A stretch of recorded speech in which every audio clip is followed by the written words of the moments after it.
subscribe, like, share, and don't forget to press the bell icon.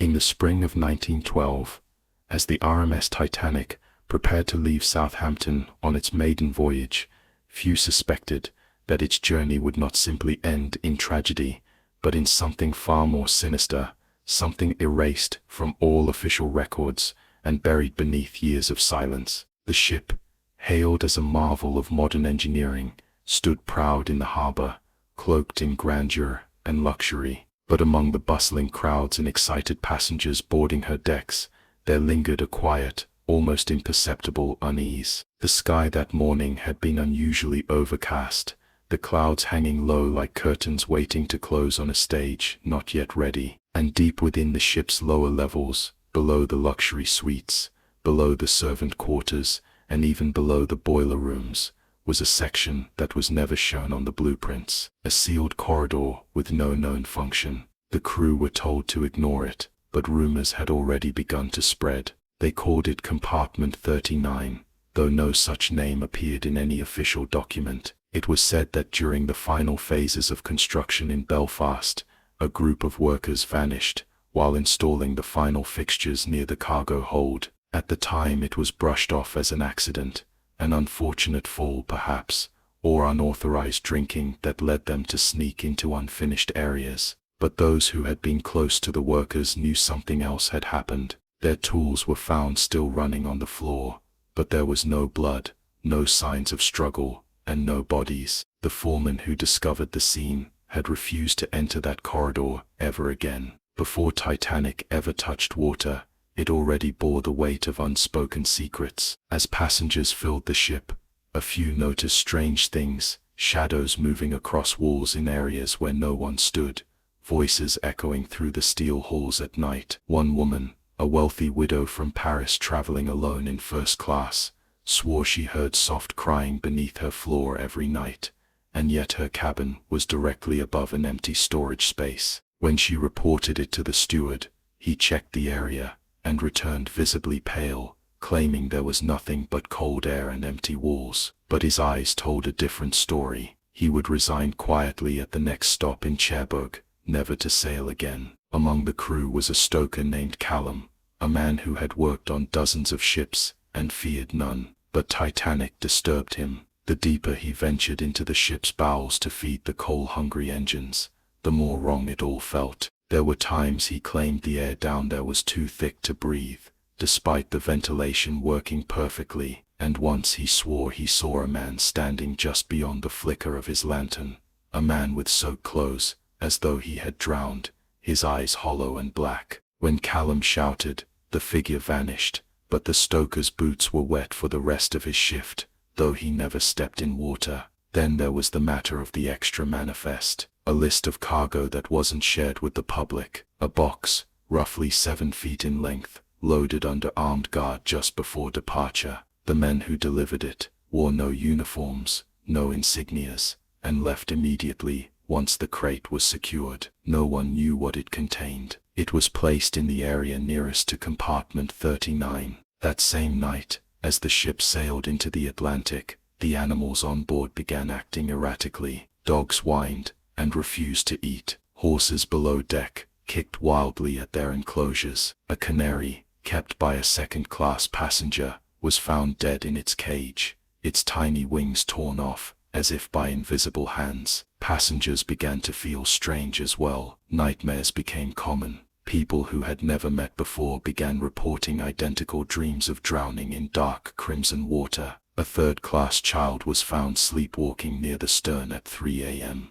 whispering something about the voices in the fog. He claimed they were calling him back. When asked who they were, he only said, "The ones who never left." His parents assumed it was a bad dream, but when they tried to wake him, they realized he was ice cold, his breath misting in the warm cabin. By morning, he had forgotten everything, but the fog rolled in that evening, thick and unnatural, and did not clear for the next 3 nights. A steward named Thomas, curious and skeptical, ventured one night toward the forbidden corridor, Compartment 39. He had heard too many whispers among the crew. What he found, he would not speak of directly. His journal, discovered in a box decades later, described a passageway lined with rivets that didn't match the rest of the ship's design. The walls seemed to breathe, subtly pulsing as if alive. He heard whispering, not in English, but something older, something wet and guttural, and then he saw it,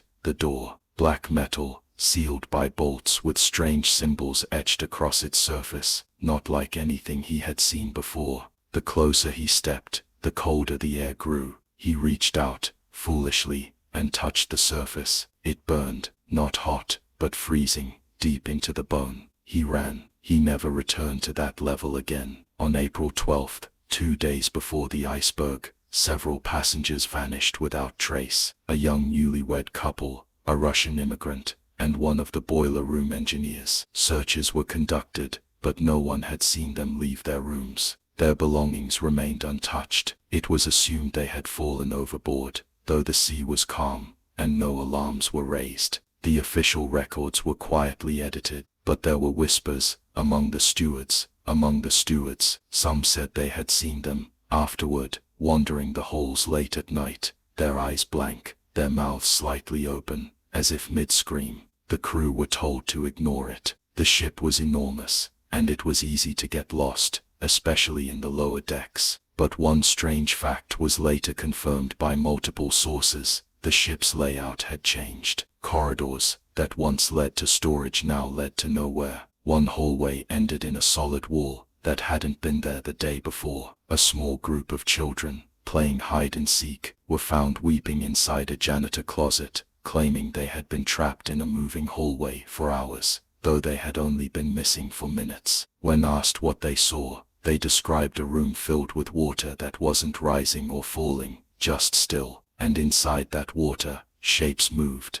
The final straw came on the night of April 13th. The fog had returned, unnatural, thick, impenetrable. The lookout tower reported figures on the horizon, dozens of them, all standing atop the water, unmoving. The officers assumed it was a trick of the light, but the radio operators began receiving transmissions, long drawn-out static bursts, that when slowed down, revealed voices whispering coordinates that led directly to the ship's path. One of the operators locked himself in the communications room and began scratching messages into the walls. "We are not the first. It waits below. The water remembers." Then came the iceberg, or what they thought was an iceberg. The impact with the so-called iceberg shook the ship violently, but those closest to the hull described it differently. They said the metal didn't tear, it bent inward, as though something had clawed its way in. Survivors from the lower decks later recounted screams from beyond the breach, not from passengers, but something far deeper.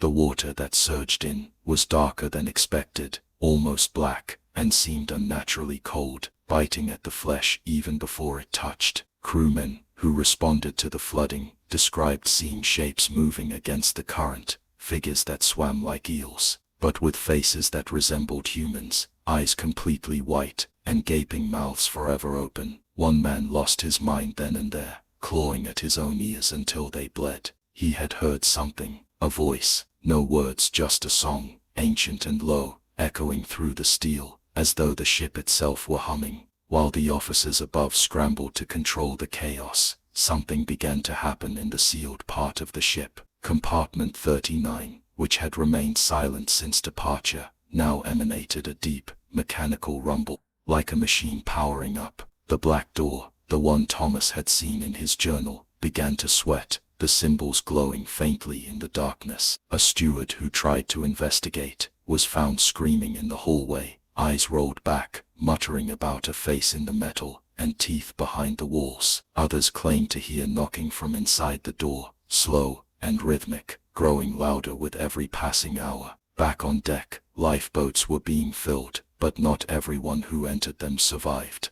A lifeboat that made it a mere 100 feet from the ship was discovered adrift days later, completely empty. The oars were still inside, and the provisions untouched, but no sign of the 6 men who had boarded it remained. The sides of the boat were clawed, not with fingernails, but with something sharper, deep grooves carved into the wood. Survivors from nearby boats reported seeing figures in the water that night, some clinging to ice, others simply floating, upright and unmoving, watching silently. Below deck, chaos turned to horror. Doors that had never locked were now sealed tight. Lights flickered, as if controlled by something else. The remaining engineers reported entire sections of the engine room vanishing, like they had never existed. Pipes retracted into walls that shouldn't move, and then, the walls began to bleed. Thick, dark liquid seeping from the steel. It was warm to the touch, and reeked of salt and decay. One engineer swore he saw an eye form in the dripping fluid,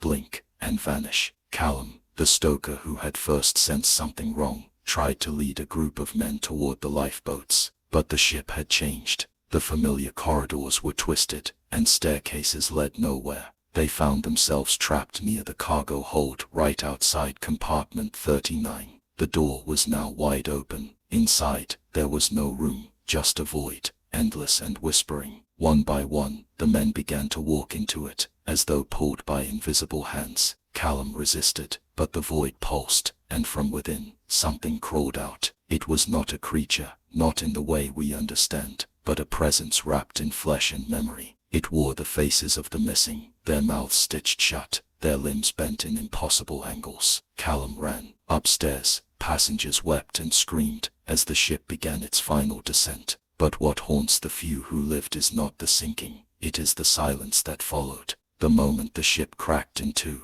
all noise ceased. The screams, the rushing water, the metal tearing, gone. Only a silence so heavy it crushed the chest, as if the ocean itself had paused to watch, and in that silence they heard it again, the song, a lullaby in no human language, calling them downward. The final transmission from the Titanic was never publicly released, but in declassified naval files, a fragment was recovered. It read, "They are not dead, they sleep beneath. We fed them, we woke them, God forgive us." When the Carpathia arrived to rescue the survivors, many refused to speak. A few attempted to explain, but their stories were dismissed as trauma-induced hallucinations. One survivor, a nurse named Evelyn, later published a fictionalized account under a pen name. She described an entity older than the ocean itself, bound beneath the seabed, and how the Titanic's path had not been random. It had been summoned. In 1985, when the wreck was finally discovered, the submersible reported anomalies. The damage to the hull did not align with traditional iceberg theory. Some parts of the ship were inexplicably melted.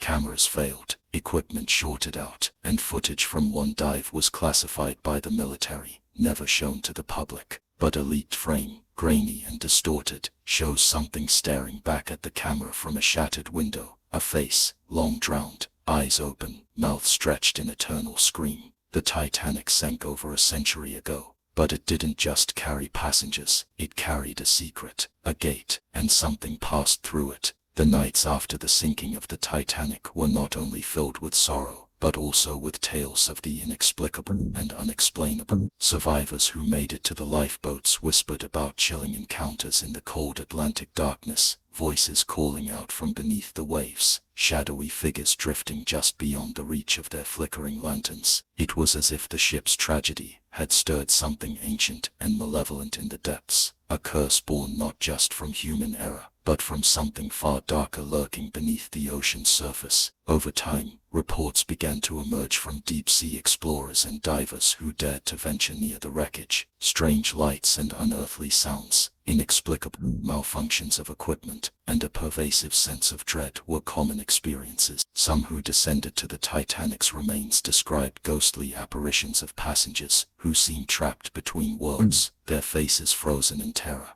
Others spoke of a heavy, suffocating presence that clung to the rusted hull like an invisible shroud. The ship, once a marvel of engineering and luxury, had become a tomb not only for the bodies lost, but for souls forever entwined in its doomed voyage. Historians and paranormal investigators delved into these accounts, uncovering unsettling links between the Titanic and ancient maritime folklore about cursed ships doomed to wander the seas eternally. Could the Titanic have been caught in a supernatural snare, a vessel not just destroyed by ice, but by an otherworldly force that feeds on tragedy and despair? Even decades later, the stories refuse to fade, haunting the imaginations of those who hear them, a grim reminder that some mysteries are never meant to be solved, and some spirits never meant to rest. The sea keeps its secrets well, but sometimes, if you listen closely on a cold, foggy night, you might hear the Titanic's mournful call echoing across the waves, a chilling whisper of the horror that still lingers beneath.